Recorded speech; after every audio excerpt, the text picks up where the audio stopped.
지상 생활 33년 동안 많은 사람들에게 참된 겸손이 무엇인지를 생활을 통하여 우리에게 가르쳐 주셨습니다. 어찌 보면 예수님의 품성, 예수님의 성품을 한마디로 이야기하자고 하면 겸손이다라고 하는 단어로 설명할 수 있을 것입니다. 이제 이번 주 금요일이면 성탄절인데요. 예수님께서 이 땅에 오시는 그 순간부터 예수님께서는 겸손하게 오셨다라는 것입니다. 우리가 잘 아는 것처럼 예수님께서 태어나신 곳이 어디입니까? 마국간 말구유에 태어나셨습니다. 동방의 박사들은요, 아기 예수님의 탄생을 연구하고 별을 보고 쫓아오면서 어디로 갔습니까? 헤롯 왕이 있는 왕궁으로 갔습니다. 그러니까 이 동방의 박사들은 아기 예수님께서 이 땅에 오실 때에 왕으로 오실 예수 그리스도를 생각하고는 왕궁으로 갔습니다. 그러나 우리 주님은 그러지 아니하셨다라는 것입니다. 가장 낮고 천한 마국간 말구유에서 우리 주님은 탄생하셨다라는 것입니다. 이처럼 예수 그리스도의 탄생, 주님의 삶 자체는 겸손한 삶이었다라는 것입니다. 자, 예수님께서 3년 동안의 공생애를 마치시고 마지막으로 행하신 고난의 길, 십자가의 길을 걸어가실 때에 예수님께서는 뭘 타고 가셨습니까? 나귀를 타고 가셨습니다. 성경은 이야기합니다. 예수 그리스도께서 겸손하게 나귀를 타고 그의 마지막 길을 걸어가셨다라고 성경은 우리에게 이야기하고 있는 것입니다. 사랑하는 성도 여러분, 겸손을 알면 예수님을 알 수 있고요, 인생을 제대로 사는 비결을 알 수 있다라는 것입니다. 그러나 요즘 시대가 어떻습니까? 조금만 겸손하고 조금만 낮아지면 밟고 올라가려고 하는 것이요, 이 세상의 삶의 모습입니다. 조금만 겸손하면 그 사람을 누르고 그 사람을 업신여기는 것이 이 세상에 사는 사람들의 모습입니다. 안타까운 것은 교회 안에서도 성도들 속에서도 그러한 모습들이 있음을 보게 되면서 안타까움을 금할 수 없습니다. 목회자들이 조금만 겸손하면요, 마치 자신들이 무엇인가 이룰 수 있는 것처럼 업신여기고 교만해지는 것을 우리가 얼마나 자주 보는지 모릅니다. 사랑하는 성도 여러분, 멋있는 사람이 되려면요, 겸손한 사람이 되면 됩니다. 교회에서 믿음 좋은 성도, 신앙이 깊은 성도가 되려면요, 겸손해야 한다라고 하는 것입니다. 성경은 이야기합니다. 잠언 18장 12절 말씀에 보면 교만은 멸망의 선봉이요 겸손은 존귀의 길잡이다라고 이야기합니다. 스바냐 2장 3절 말씀에 보면요, 모든 겸손한 자들아 너희는 여호와를 찾으며 공의와 겸손을 구하라라고 성도들이, 하나님의 사람들이 찾아야 할 것이 공의와 겸손이다라고 우리에게 분명히 말씀하고 있습니다. 예수님도 마태복음 11장 29절 말씀에 나는 마음이 온유하고 겸손하니 나의 멍에를 메고 내게 배우라라고 친히 말씀해 주십니다. 무슨 이야기입니까? 예수님께서는 나의 마음이 온유하고 겸손하다라고 말씀하시면서 나를 배우라, 주님의 겸손을 배우라라고 우리에게 말씀해 주고 계시다라고 하는 것입니다. 사랑하는 성도 여러분, 우리의 삶 속에 겸손함이 있습니까?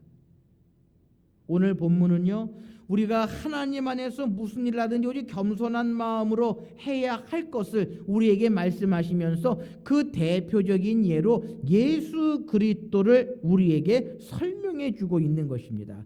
오늘 본문 윗부분 2장 3절 말씀에 보면 이러한 말씀이 있습니다.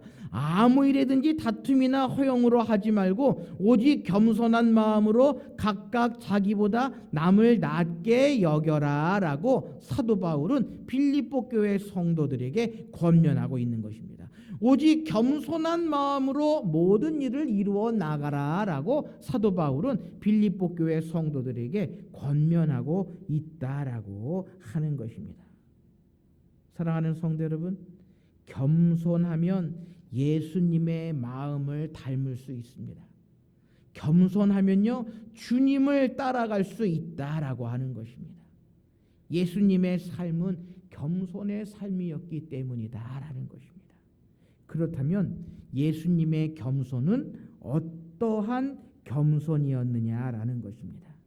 여러분, 삼위일체 교리가 가지고 있는 그 뜻이 있습니다.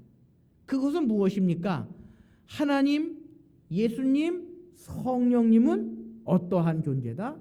동일한 존재다. 높고 낮은 높낮이가 없는 그러한 존재가 성부, 성자, 성령 하나님이시다 라는 것입니다. 그런데요, 그러한 예수님께서 이 땅에 오셨습니다. 그러한 예수님께서 이 땅에 오셨다라고 하는 것입니다. 그것은 다시 말하면 예수님의 겸손은요, 하나님께 죽기까지 복종하신 겸손이었다라는 것입니다. 예수님은 사람으로 오셔서 사람으로 하나님께 복종해야 할 최고의 모습을 우리에게 보여주셨다라는 것입니다. 다시 말하면 예수님의 겸손은 누구에 대한 복종이다? 하나님에 대한 복종이다. 여러분, 우리가 이 세상을 살아가면서요, 인생에 보이지 않는 하나님 앞에 겸손하며 살아간다고 하는 것, 그것은 얼마나 귀한 일인지 모릅니다. 인생이 하나님 앞에서 우리의 생활 태도를 나타내 보일 때에 주님께서는 우리에게 가장 먼저 겸손의 모습을 보여주셨다라는 것입니다. 한번 여쭤볼까요? 자녀들이 많이 있습니다. 자녀들 중에서 어떠한 자녀들을 가장 사랑하십니까? 부모님 말 지지리 안 듣고 사고치는 그러한 자녀들이 사랑스러우십니까? 아니면 부모님의 말씀에 순종하고 복종하고 말을 잘 듣는 그러한 자녀들이 사랑스러우십니까? 뭐 10손가락 깨물어 안 아픈 손가락 없다라고 우리 어르신들 말씀하시는데요, 집에 돌아가셔서 10손가락 한번 다 깨물어 보십시오.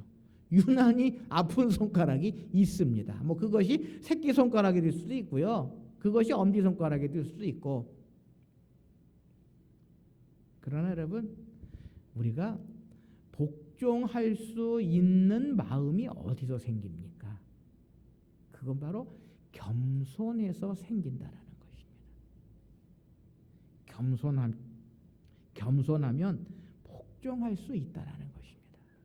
이처럼 예수님께서는요, 하나님께 복종하는 그러한 겸손을 우리에게 보여주셔서 구세주로 이 땅에 오시고 심지어는 십자가에 달려 죽기까지 하나님의 말씀에 복종하시고 순종하셨다라고 하는 것입니다.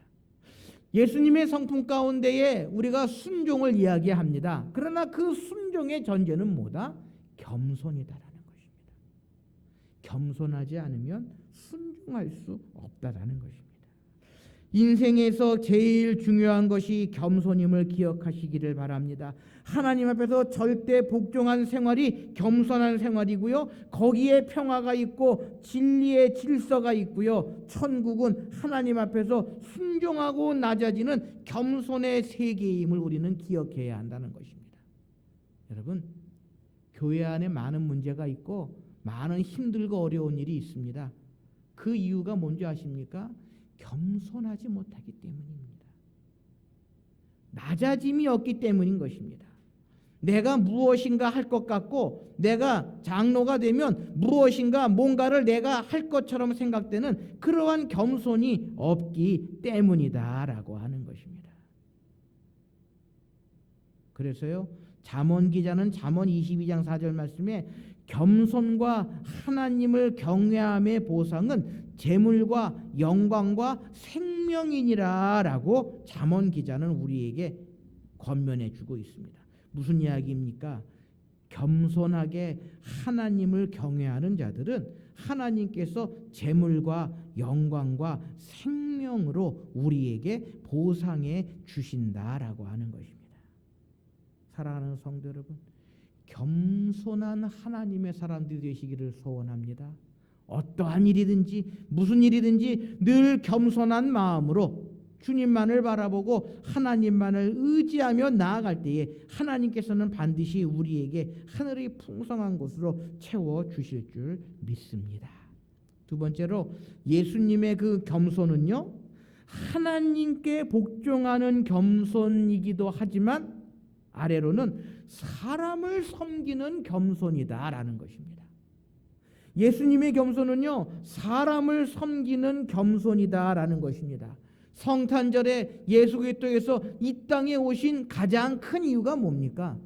예수님께서 이 땅에 오신 가장 큰 이유가 뭡니까? 오직 그것은 한 가지입니다.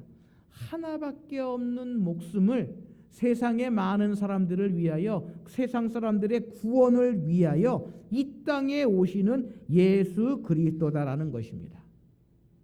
그래서 예수님께서는요, 이 땅에 오심은 무엇하기 위함이다? 죽기 위해서다라는 것입니다. 뭐 사랑 때문이 맞습니다. 예수님을 복종하기 위해 맞습니다. 그러나 예수님께서 오시는 이유는요, 간단합니다. 뭐 하기 위해서? 죽기 위해서 오셨다라는 것입니다. 여러분, 하루 세 끼 식사하시죠? 왜 식사하십니까? 살기 위해서요? 아니에요. 죽으려고 밥 먹습니다. 죽으려고 밥 먹습니다, 사실은. 그러죠? 세 끼 밥을 꼬박꼬박 먹죠. 1년 해가 지나가죠. 그럼 우리가 어디를 향해 나아갑니까? 죽는 날을 향해 나아가는 겁니다. 너무 좀 과격한 말이고 그렇습니까? 그런데 예수님께서 이 땅에 오신 이유는요, 죽기 위해 오시는 거예요.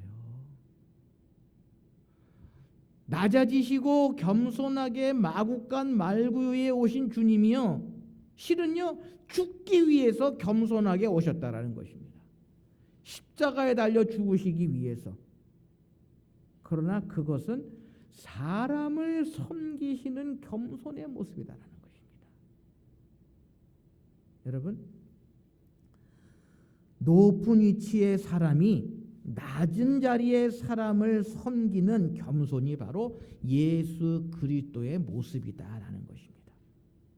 오늘 성경은 이야기합니다. 사도 바울은요, 빌립보 교회 교인들에게 그는 근본 하나님의 본체시나 하나님과 동등됨을 취할 것으로 여기지 아니하셨다라고 말씀하십니다. 무슨 이야기입니까? 예수 그리스도는 하나님과 동일하신 그러한 분이신데 하나님과 동일하신 높은 보좌를 버리시고 자기를 비워 종의 형체를 가지시고 사람과 같이 낮아지시고 사람의 모양으로 이 땅에 오셔서 죽기까지 하나님의 말씀에 복종하시고 십자가에 죽으심으로 우리에게 겸손의 본을 보여주셨다라는 것입니다. 그래서 오늘 본문을 한마디로 이야기하면요, 그리스도의 겸손입니다. 예수님의 겸손입니다. 예수님께서는 십자가에 달려 죽으시기 전에 자신의 겸손의 모습을, 섬김의 모습을 그의 제자들에게 보여주셨습니다. 그것이 무엇입니까? 제자들의 발을 씻어 주시는 그 일을 통하여 예수님은 섬김을 받을 자의 태도가 아니라 섬기는 자로서의 태도를 우리에게 보여주셨다라는 것입니다. 여러분, 겸손이 없으면 섬길 수 없습니다. 교회 안에서도 마찬가지입니다. 겸손이 없으면요, 교회를 섬길 수 없고요, 교육자를 섬길 수 없고요, 성도들을 섬길 수 없습니다. 겸손이 없으면 내가 군림하려고 하고요, 내가 무엇인가 하려고 하는 그러한 마음이 있다라는 것입니다. 그러기에 성도들은 예수님을 닮은 겸손의 모습이 있어야 한다는 것입니다. 성도들이 겸손하고 교역자들이 겸손하고 모든 교회 안에 있는 구성원들이 겸손할 때에 그 공동체는 든든히 편히 설 수 있다라는 것입니다. 사람들은 남에게 인기를 얻기 위하여, 자기의 이득을 위하여, 아니면 교양이 쌓여서 겸손해질 수 있다라고 생각을 합니다. 그러나 예수님의 겸손은요, 사람을 섬기고 봉사하는 희생의 겸손이었다라는 것입니다. 남을 위해 봉사하고 섬기는 국가와 사회는 평화가 있고요, 발전이 있고 질서가 있다라고 하는 것입니다. 제가 정치 얘기를 잘 하지는 않는데, 오늘 돌아가는 이 정치의 상황을 보면, 특별히 법무부 장관과 검찰총장의 그 모습을 보면요, 겸손하지 못하기 때문에 대립하고 갈등하고 싸운다라는 것입니다. 조금만 겸손하면, 조금만 낮아지면 아무런 문제가 없을 텐데요, 나는 잘하고 쟤는 잘못하고, 내가 하는 건 다 법대로 옳고 쟤는 법을 안 지키고 했다라고 하는 그러한 생각을 가지고 모든 일을 이루어 나가기에 얼마나 시끄럽고 어수선한 일이 많이 벌어지는지 모릅니다. 국가도요, 사회도요, 겸손함이 있을 때에 평화가 있고 안전할 수 있음을 우리는 기억해야 한다라는 것입니다. 교회의 성도들이 점점 적어지고 있다고 하지만, 그 어느 시대보다도 이 시대가 성도들이 많이 있고 교회가 많이 있는 그러한 시대입니다. 그런데 교회가 문제가 생기고 힘들고 어려운 일이 생기는 이유가 어디에 있습니까? 바로 겸손의 모습이 없기 때문인 것입니다. 내가 위에 군림하려고 하는 그러한 모습이 있기 때문이다라는 것입니다. 부산의 거제리에 가면 한 교회가 있습니다. 그 교회가 힘들고 어렵고 참 시끄러운데요, 왜 시끄러운가라고 그 교회 안수 집사님에게 좀 이야기를 들었는데, 그 안수 집사님 하시는 말씀이, 목사님이 겸손함이 없으십니다 얘기를 하시더라고요. 그래서 아니 목사님이 어떠신데요? 라고 물어보았더니, 그 목사님이 젊은 목사님인데 이제 한 40대 후반 50대 초반 되시는 그러한 목사님인데, 어디를 가면, 신방을 간다든지 외출을 하면 부교역자들이 쫙 일렬을 나와 도열해 있어야 하고요, 목사님 문을 열어드려야 차에 들어가시고요, 조금만 늦게 문을 열어주면 부목사에게 조인트를 때리고 하시는 그러한 목사님이시랍니다. 그래서 교인들이 보면서, 야, 저것은 아닌데, 저 모습은 아닌데, 저 모습은 목회자의 모습이 아닌데 라고 생각을 하고는 교회에 문제가 생겼다라고 이야기를 하시더라고요. 무슨 이야기입니까? 성도들은요, 교역자들은요, 중직자들은요, 겸손해야 한다는 것입니다.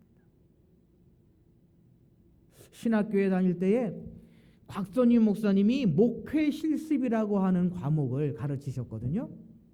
그 목회 실습이라고 하는 과목을 가르치면서 곽 목사님 하시는 말씀이 있으십니다. 주일날 예배 끝나고 식사를 하려고 줄을 쫙 서 있는데, 곽 목사님도 같이 줄을 서서 아마 식사를 하셨나 보더라고요.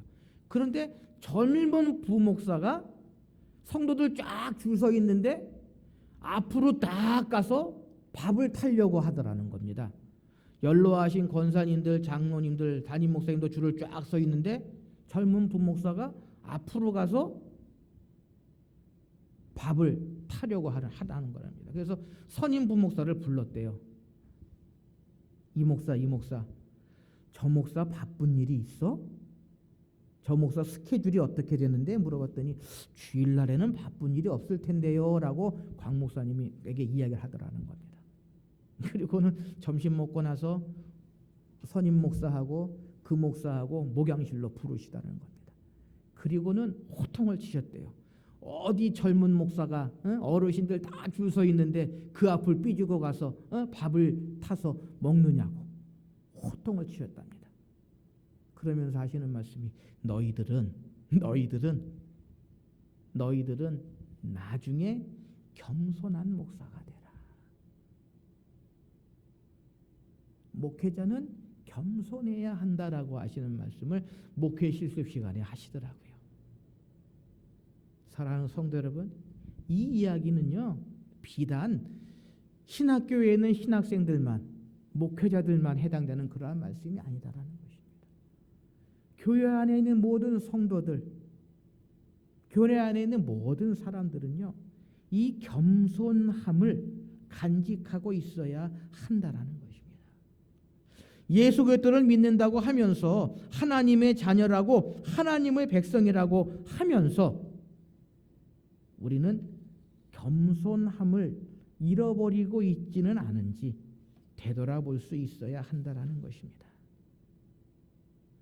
참 안타까운 일은요, 아시겠지만 안수 집사님일 때는 열심히 섬기시고 봉사하시던 분이 장로가 딱 되고 나니까 무엇인가 내가 다 이룬 것처럼 군림하고 모든 것을 다 하려고 하는 그러한 모습을 보이시는 분도 제가 가까이에서 좀 보았습니다.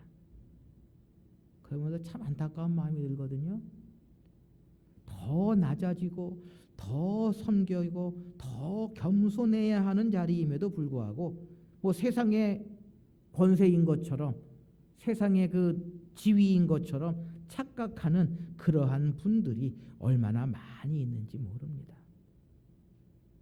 그래서요, 어떤 안수 집사님하고 대화를 나누면서 그러한 이야기를 하더라고요. 목사님, 그냥 서리 집사일 때는 교회만 다니면 되는 줄 알았는데 이 중직자가 다니까 너무 힘듭니다.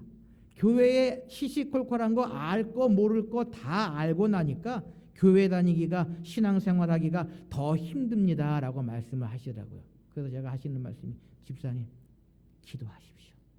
그리고 더 겸손하십시오.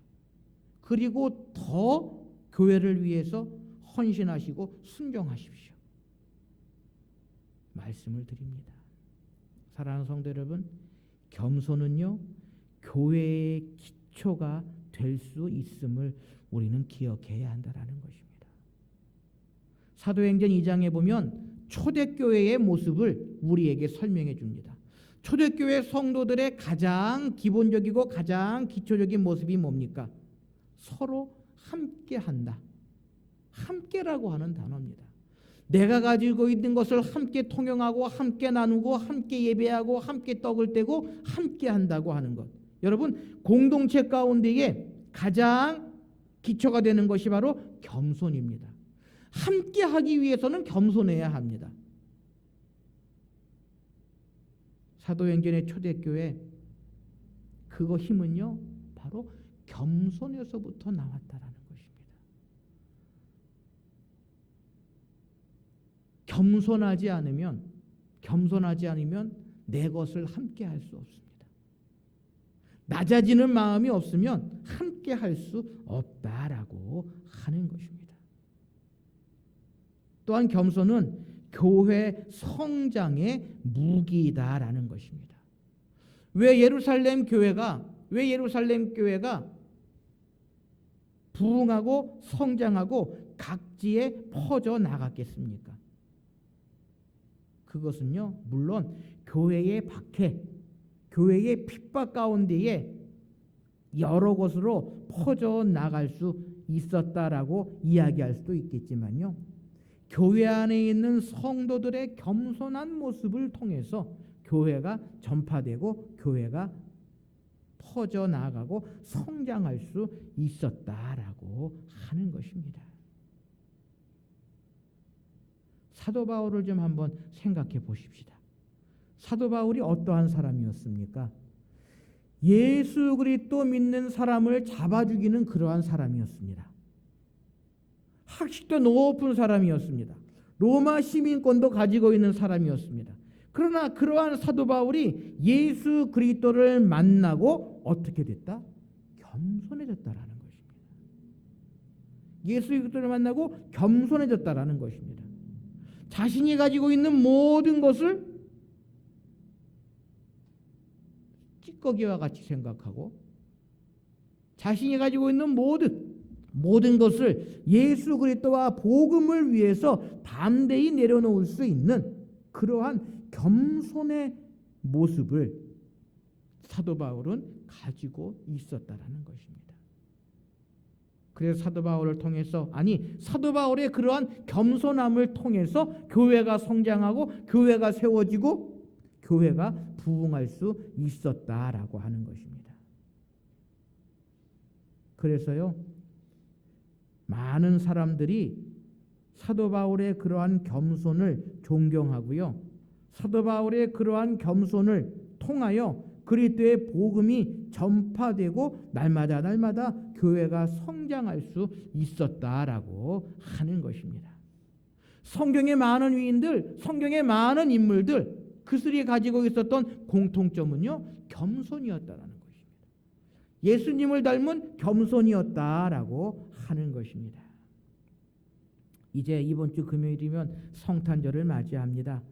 이 2020년 성탄절 나를 우리에게 찾아오시는 예수 그리스도를 통해서 우리가 기억해야 할 것, 그것은 바로 주님의 겸손함이다라는 것입니다. 하나님과 동일한 그러한 분이 낮고 천한 마국간 말구유에 오시는 그 겸손함, 그리고 십자가에 달려 죽으시기까지 하나님께서 이루시고자 하는 구원의 사역에 순종하시고 복종하시고 겸손하게 그 길을 걸어가시는 예수 그리스도, 그분을 맞이하는 이 성탄절, 우리의 삶과 우리의 믿음과 신앙 가운데에 주님의 겸손을 늘 기억하시고 교회에서, 세상에서 나에게 주신 모든 일들을 이루어 나갈 때에 늘 겸손함으로, 주님을 닮은 겸손함으로 모든 일을 이루어 나가시는 저와 여러분들이 되실 수 있으시기를 소원합니다. 하나님은 겸손한 자에게 은혜를 베푸십니다. 겸손한 사람은 절대 무너지지 않습니다. 겸손한 사람에게는 약속하신 하나님의 재물과 영광과 생명을 우리에게 허락해 주실 줄 믿습니다. 우리 모든 성도님들이 예수님을 닮은 겸손한 사람들로 이러한 하나님의 그 복된 약속들을 받아 누리시는 저와 여러분들이 되실 수 있으시기를 바랍니다. 기도하십시다. 사랑하는 하나님, 감사합니다. 죄로 말미암아 죽을 수밖에 없는 죄인들이지만 예수 그리스도를 이 땅에 보내주시고 또한 죽기까지 겸손하여 지시고 하나님의 말씀에 복종하시기까지 겸손하여 주신 우리 주님을 다시 한번 기억합니다. 성탄절을 목전에 주고 있는 이 대림절 넷째 주일, 예수 그리스도의 겸손의 품성이 나의 성품이 되게 하여 주시옵소서. 비록 세상 사람들은 높아지려고 하고 다른 사람들을 위해 군림하려고 하는 이 시대이지만 우리 그리스도인들, 예다문학교의 성도들은 하나님 앞에 복종하며 사람들을 섬겨 나가는 아름다운 겸손의 모습으로 그리스도인으로서의 빛과 소금의 역할을 감당하게 하여 주시옵소서. 더 나아가 예수님을 닮은 하나님의 사람들, 하나님의 자녀들의 삶을 살아가는 저희들 되게 하여 주시옵소서. 모든 것 주님께 의탁하오며 이 모든 말씀 우리 주 예수 그리스도의 이름으로 기도하옵나이다. 아멘.